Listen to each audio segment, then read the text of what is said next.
to use a little imagination. I know exactly how it's going to turn out, but your imagination, but you can really begin to see the high clear story windows that will allow natural light to come into that space. It really will be a well illuminated space. It's much more roomy, much more welcome than the previous building. Obviously, it was intended for that. So, but it really now is beginning to take shape. You can see the stairway as it goes down and connects to lower level commons, and it really will be a fantastic area, I think, for the students to use. This is, again, really still looking at the main entrance of the building. What is a little strange, we see a series of walls here, but those really will be the walls that flank the handicap ramps going into the building, and all of that area where you see those exposed walls will all receive earth fill, and that will be landscaped. So those will be kind of minimal walls, but that will be the series of the handicap ramp system going up into the main plaza area. This is looking at the gymnasium now. It's the entry into the gymnasium, I should say, the new entry.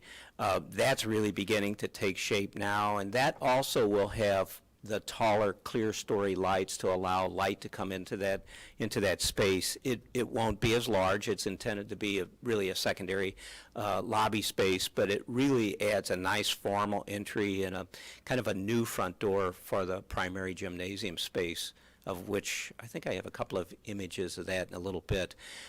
Working around the building, headed toward the west now, you can, especially standing on Historic 66 looking back, now you can really begin to see how the new building really sets back and will be, have a much nicer street presence than the previous building. But the masonry contractor, another image here, is continuing with all of that brickwork, and again, he's working in multiple areas of the building, doing an exceptional job. The masonry contractor really is a real good craftsman, and it's just really great to see that level of work.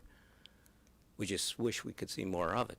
It is moving along, though. This is from the courtyard, and what looks kind of strange about that wall, the left side of that image where the new construction is the masonry walls after they've been washed with it's a high-powered detergent, and takes all of that kind of a dusty coating on that brick, and it cleans it very nicely. And they were about halfway finished.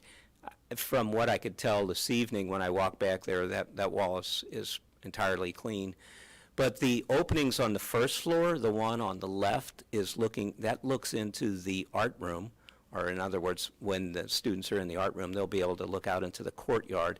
And then the one on the right, that's just right of that piece of equipment, an equal-sized opening, it's a little bit smaller, but still pretty substantial.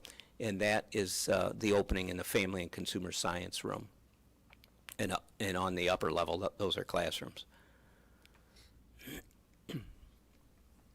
Roofing is going on, and that's a good thing because, until we get that building under roof and to keep any moisture from penetrating into the main levels, they really can't start any of the drywall work. All of the steel stud framing all of the classrooms and corridors and such, a lot of that now is in place. But the roof is going on, and it's in multiple areas. I think the roofing contractor is working in multiple areas to accomplish that.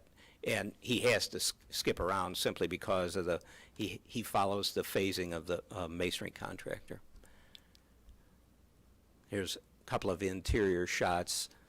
Without drywall on the walls, it's kind of a little bit of a maze down there. You really have to know where you're going, but a lot of the work is continuing. It's work that really, as you walk through, you really have to say, well, not much has been done, but a lot of the electrical now is going in. It's all of the sprinkler piping is going in, and it's all of the interior components that must be in place before the drywall can go on.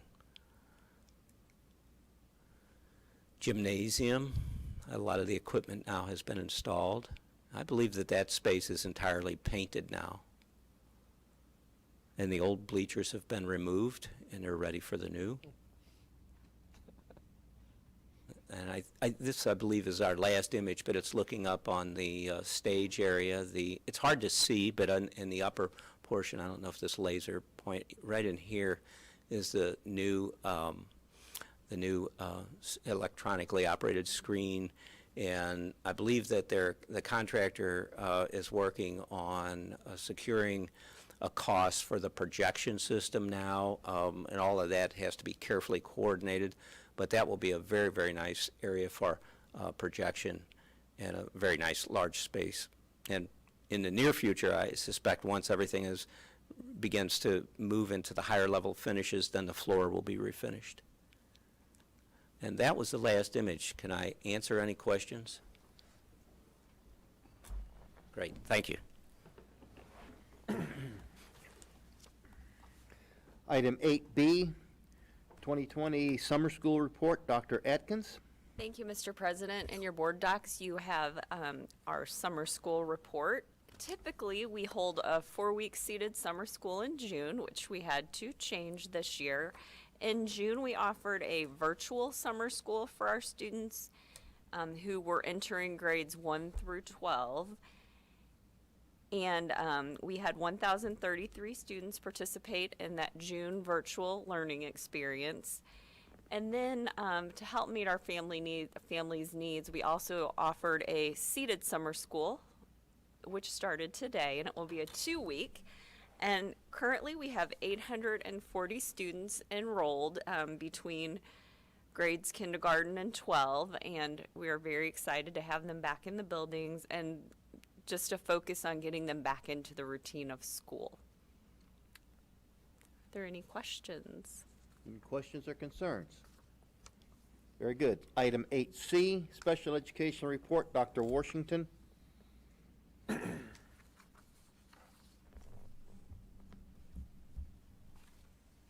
Thank you. I wanted to give a quick update on our special education program. My office oversees effective practices as well as compliance. So we look at effective teaching strategies for our students with IEPs as well as compliance with their IEPs and making sure that we're meeting all timelines. Our special education staff is growing, and we're very excited about that to meet the needs of our students. I won't read every single one on there, but as you can see, we have lots of therapists available for our students, as well as the addition of a BCBA, which is a board-certified behavior analyst, who will see students in special ed as well as general ed to assist their needs, along with behavior techs to support the BCBA. And our numbers are also growing. When I started, we had about 900 students in special education, and we, at our last December 1 count, had 1,133 students. Early childhood, we have about 145 as of December 1, but throughout the school year, we've had as high as 181, and that fluctuates. And then our school age, which is kindergarten through the age of 21, we have 988 students as of December 1. So we've grown from about 900 over the last 4 to 5 years to 1,133. As you can see with the profile, our students that we service the most are students with specific learning disabilities. We have about 214 students who qualify in that category, which that also matches the state as the category of students who qualify the most. And then other health impairment, we have 178, and then speech impairment, we have about 207. So that gives you a breakdown of the students that we service who are on IEPs. We also service students on Section 504 plans. That's not under IDEA, it's under the Office of Civil Rights. And we have about 266 students with 504 plans in the district. Those students have a medical diagnosis or maybe a mental health diagnosis or even a physical diagnosis where they require accommodations. Now, they may not need the level of services for an IEP, but they still need accommodations, so they have the option to qualify for a Section 504 plan. Every year, our program is rated by the Department of Elementary and Secondary Education, also known as DESE, and they look at all of these areas and they rate our district. The lowest score is a 1 and the highest score is a 4, and I was very pleased for the 2019-20 school year. We received 4s in every area that they analyzed, and our final determination was a 4 for our program. I just wanted to talk briefly. There's lots of great things that our special ed staff are working on for the future and currently, but one of the great things that we have a lot of other districts visit us and kind of get an idea of how we operate is Tiger Joe. And a lot of our students who are in CBI classes, which is community-based instruction classes, work in Tiger Joe. Tiger Joe's located in the high school, and some of the things we're looking at for expansion is the food service operations. We currently service food, we sell food out of there, but we're looking at actually having the students learn how to make food, such as soups, sandwiches, salads, desserts.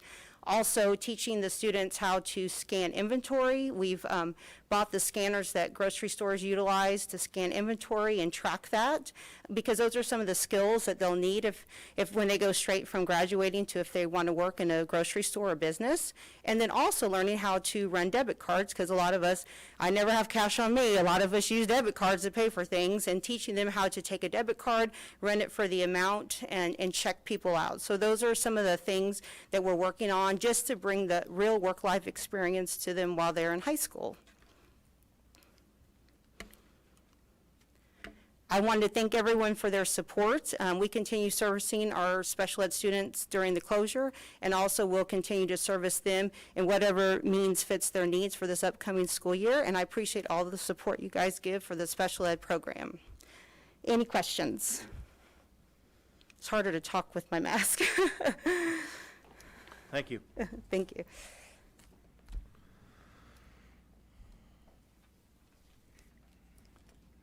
Item 8D, report on services provided to students in transitional living. Dr. Atkins. Thank you, Mr. President. In your board documents, you have the report on students in transitional living situations. We do have students who live in transitional living situations who we service through Title I. Transitional living situations are if students are living, they're sharing housing with others because of economic hardship, if they're living in motels, hotels, or camping grounds due to a lack of alternative accommodations, or if they're living in emergency or transitional shelters. This past school year, we assisted 90 students.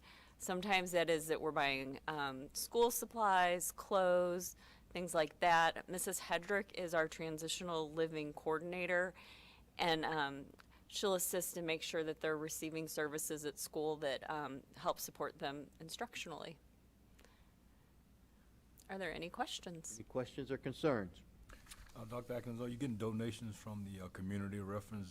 I know at one point you guys had a closet storage area where you were maintaining certain clothing items. There is, but not specifically through this. Does Vista have? And the high school, that they have closets of their own. They're not specifically through this program. Okay. But when students enroll, there is a transitional living survey that families fill out that alerts us that they might be in a transitional situation, and then that is sent to Mrs. Hedrick, and then she contacts the family to see what kind of supports that they need, and she can hook them up with assistance as needed. Any other questions? Okay. Item 8E, discipline report. Ms. Long. Good evening. It's my pleasure to share with you a snapshot of our discipline numbers from this past school year this evening. And it is, again, a very unique year for numbers, as our discipline data ended on March 6th due to the COVID-19 school closure. So that is reflected in all the numbers that we go through and compare tonight.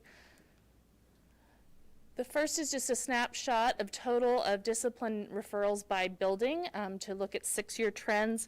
Again, all of this data is utilized for us to identify trends in areas that need focused attention to try to reduce. And then we also look at it for transitional data as students transition between buildings to try to help that next building to be proactive with some of the issues that they've identified.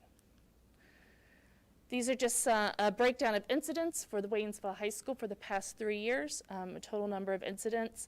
The high school uses this to identify some of their trending incidents that they're seeing and come up again with their building discipline plan that we will implement to try to see some reductions in those areas, and then we'll monitor that together and adjust as needed throughout the upcoming school year. This is a breakdown, percentage of 3-year trends of Waynesville High School incidents by race within their building. And 3-year trends on suspensions. You'll note reductions in-school suspension and out-of-school suspension, a trend down in that. We do attribute some of that to the development and implementation of the ASP alternative suspension program, short-term suspension program. That's been a great asset to our high school and middle school to help keep kids coming to school and getting some facilitated help from teachers on their work whenever they are receiving discipline. Here's a breakdown of incidents for Waynesville Middle School for the past 3 years. Again, the middle schools looked at this to identify areas that they want to target and see reductions in.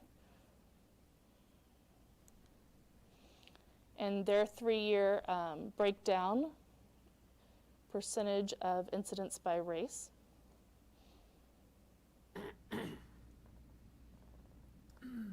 And in-school suspension, out-of-school suspension numbers for the middle school, and again, that ASP program that they are beginning to utilize as well.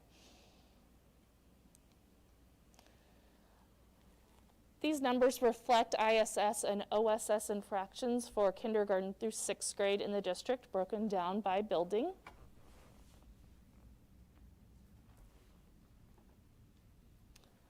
And this is a breakdown for the 6th grade Center of Discipline Incidents by race for the past 3 years. Raw data is on top, and then percentages on the bottom.